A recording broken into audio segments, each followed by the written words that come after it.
Sebelumnya perkenalkan, nama saya Farhantul Karoma SPDI.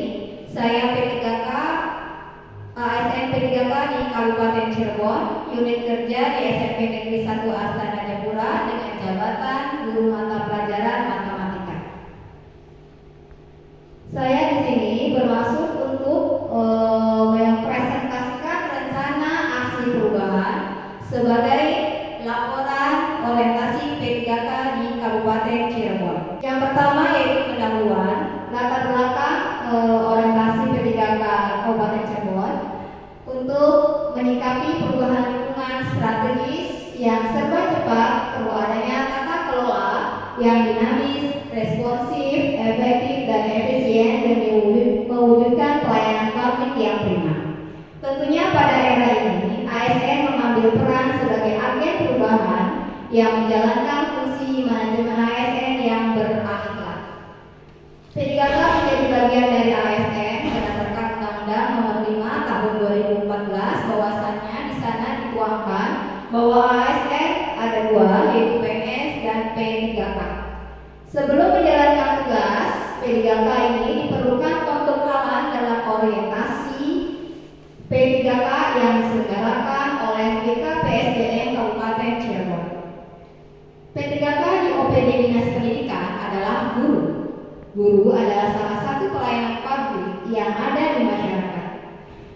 Sebagai guru, kami menemukan isu di lapangan bahwasanya kemampuan siswa dalam literasi dan numerasi masih kurang.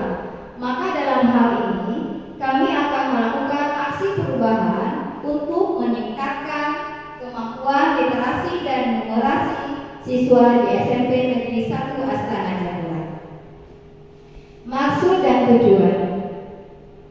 Yang pertama, orientasi P3K Kabupaten Cirebon bermaksud untuk mengenalkan tugas dan fungsi ASN. Yang kedua, nilai dan etika pada instansi pemerintah. Yang ketiga, meningkatkan pelayanan publik dengan menyiapkan pegawai yang handal dan profesional.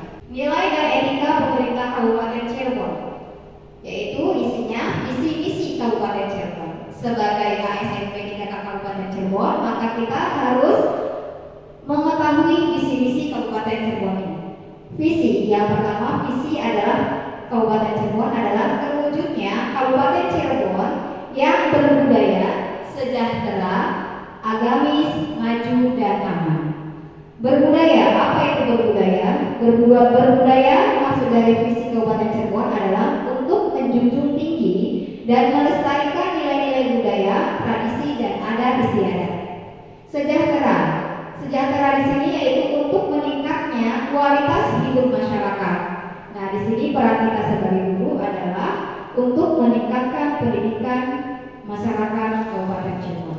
Kemudian agamis. Agamis senantiasa menerapkan nilai agama, budi pekerti, santun, dan beretika. Maju, meningkatkan produktivitas masyarakat untuk maju dan unggul.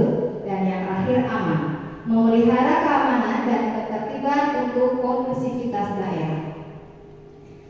Masih dengan nilai dan etika pemerintah Kabupaten Cirebon, berikutnya yaitu strategi, arah kebijakan, dan program pembangunan daerah.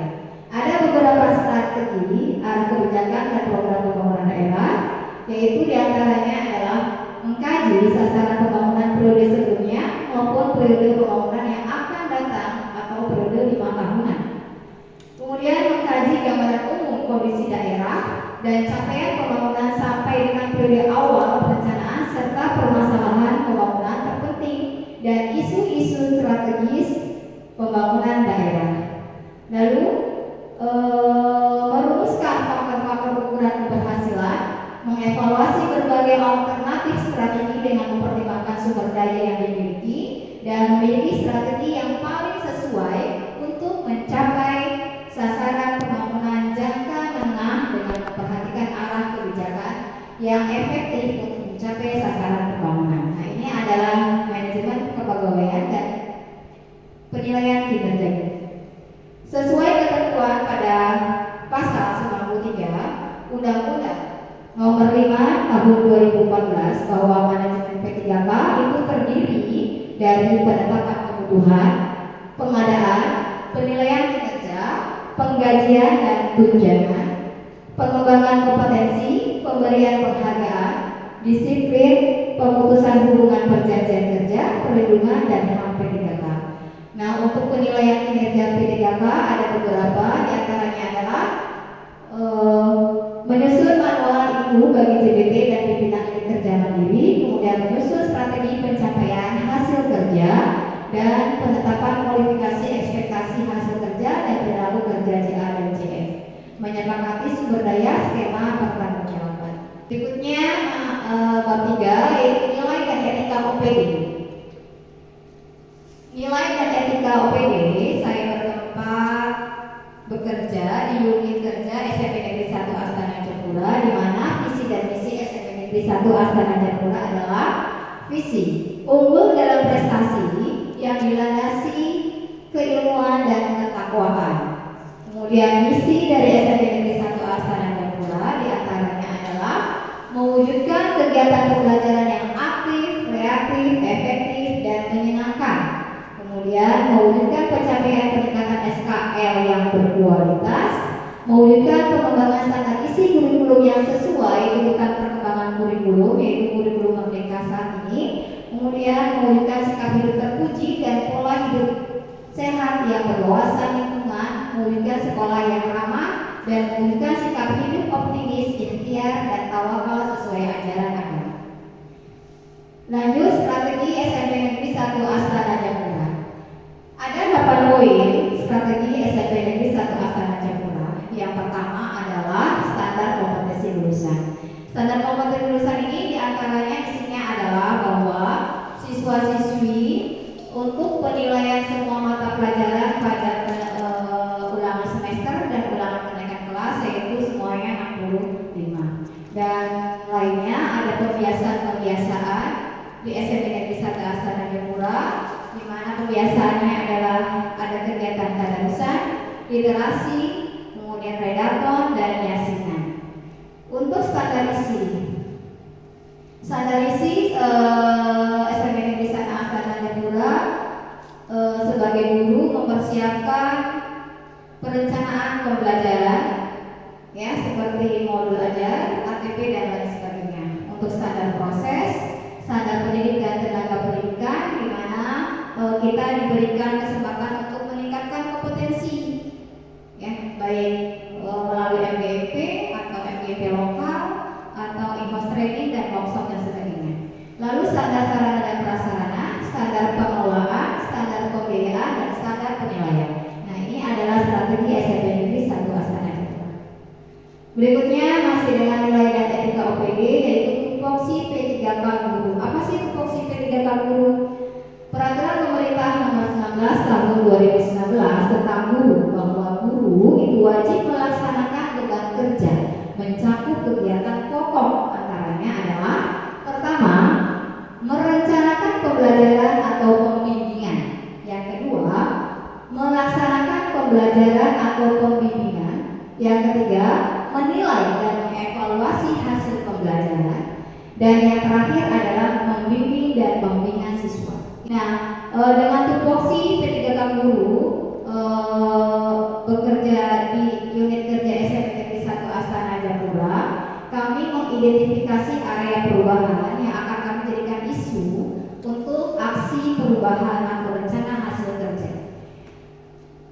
Identifikasi area perubahan yang pertama yaitu kurangnya minat siswa terhadap mata pelajaran matematika.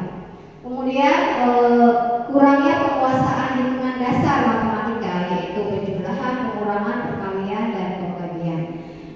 Kemudian kurangnya kemampuan literasi dan numerasi matematika, dan yang terakhir latar belakang keluarga di bawah rata-rata. Matrik berikutnya, ya, untuk matrik rencana hasil kerja, yang pertama kegiatannya adalah dari isu yang tadi sudah disebutkan. Yang pertama kegiatannya pembiasaan literasi dan numerasi matematika ke dalam pemodelan matematika dilakukan setiap di awal pembelajaran. Kami sebut dengan istilah one week one exercise. Jadi rencana kegiatannya adalah setiap mata pelajaran dimulai, sebelumnya kita memberikan satu soal cerita untuk melatih membiasakan anak dan numerasi lalu diaplikasikan ke dalam pemodelan matematika. Tujuan kinerjanya meningkatkan kemampuan literasi numerasi matematika. Indikator pencapaiannya untuk kegiatan ini adalah yang pertama, mampu memahami isi bacaan soal cerita. Jadi siswa diharapkan mampu memahami isinya dari soal cerita. Kemudian berikutnya mampu memahami maksud bacaan soal cerita. Siswa diharapkan dengan membaca dengan baik, maka selain memahami isi, tapi memahami maksud dari soal tersebut. Kemudian yang ketiga, mampu mengaplikasikan maksud bacaan ke dalam pemodelan matematika. Yang terakhir, mampu menyelesaikan soal cerita dengan tepat dan sistematis.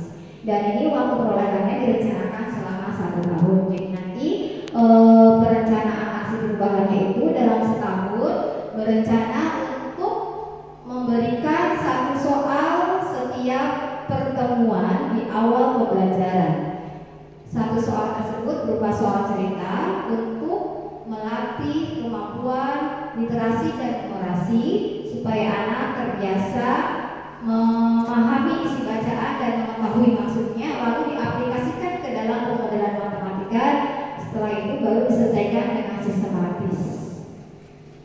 Yang kedua, kegiatan yang kedua rencana aksi perubahan saya adalah penguatan hitungan dasar matematika, penjumlahan, pengurangan, perkalian, dan pembagian dengan memanfaatkan 5 menit sebelum atau sesudah pembelajaran dalam bentuk hafalan atau latihan soal.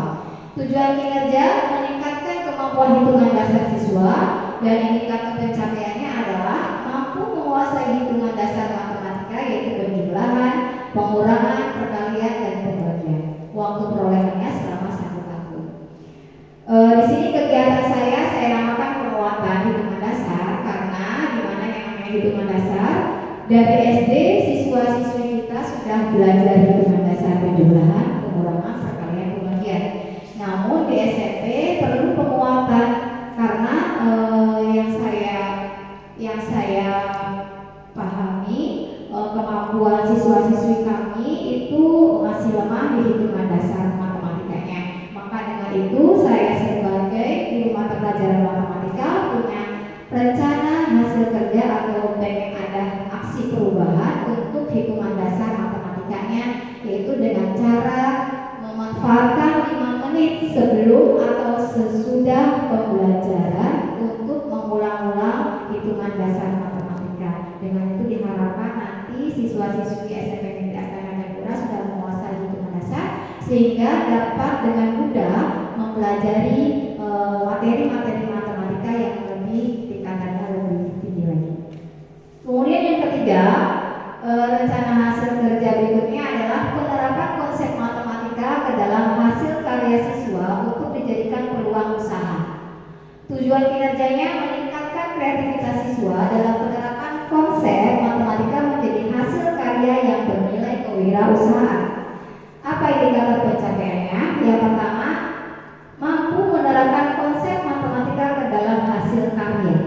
Kedua, mampu menjadikan hasil karya sebagai peluang yang bernilai kewirausahaan. Dan ini waktu perolehannya direncanakan selama 1 tahun. Maksud dari rencana hasil kerja yang nomor 3 ini bahwa kami sebagai guru mata pelajaran matematika berharap siswa belajar matematika, memahami konsep matematika, lalu dari konsep matematika itu siswa mampu menerapkan dalam sebuah karya yang dapat bernilai usaha. Jadi dapat membantu siswa-siswi dalam memupuk kreativitasnya. Oh, ini ada peluang usaha di sini. Mereka mungkin bisa memanfaatkan konsep matematika untuk nanti membuat hasil karya apa yang bisa bernilai usaha. Berikutnya yang keempat yaitu memaksimalkan penggunaan aplikasi Canva sebagai media pembelajaran inovatif. Tujuan kinerjanya meningkatkan minat siswa terhadap mata pelajaran matematika, dan indikator pencapaiannya mampu memahami pelajaran matematika dengan aplikasi Canva, dan waktu perolehannya adalah selama 1 tahun. Yang kegiatan yang keempat ini dimaksudkan untuk supaya siswa-siswi SMP Negeri Astana Jayapura lebih termotivasi lagi untuk belajar matematika. ya, di mana kami akan menggunakan aplikasi Canva karena di mana siswa-siswa kami sudah banyak yang mampu menggunakan Canva, jadi untuk memancing motivasi siswa untuk mau belajar matematika. Nah, ini waktu prosesnya selama 1 tahun. Nah, kegiatan rencana hasil kerja atau aksi perubahan yang saya buat ini 1-4 adalah sisa kontrak, yaitu sekitar kurang lebih 4 tahun di unit kerja SMP Negeri 1 Astana Jayapura. Nah, sebelum diakhiri presentasi ini, saya berharap program-program dari rencana hasil kerja saya atau aksi perubahan ini dapat disetujui oleh pimpinan di SMP Negeri 1 Astana Jayapura sehingga dapat dilaksanakan sesuai dengan rencana kami. Ya. Sampai sini presentasi dari saya, semoga bermanfaat untuk Bapak Ibu semua, khususnya untuk saya pribadi